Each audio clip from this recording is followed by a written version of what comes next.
Okay, well, I could take my network and I could interview producers. I was lecturing on physics, on the physics of sound, and I felt cheap because I'm speaking on the physics of sound, but I don't understand music. So I feel like there was a huge faction of the musical sphere that I had no understanding of. So I picked up the instrument to learn a few chords and I guess get a fundamental understanding of it.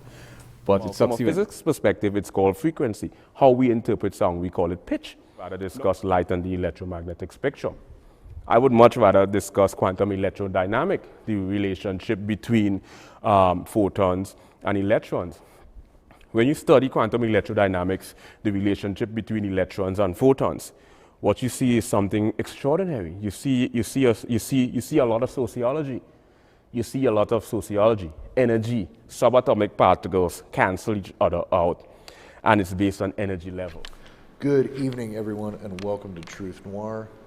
We have a very special guest tonight. I've seen him speak a couple times, and he's extremely knowledgeable about a great number of topics. And he's here to share some of that information with you. Most of it I've never heard before. Like, I always learn a lot when he's on. And so I'd like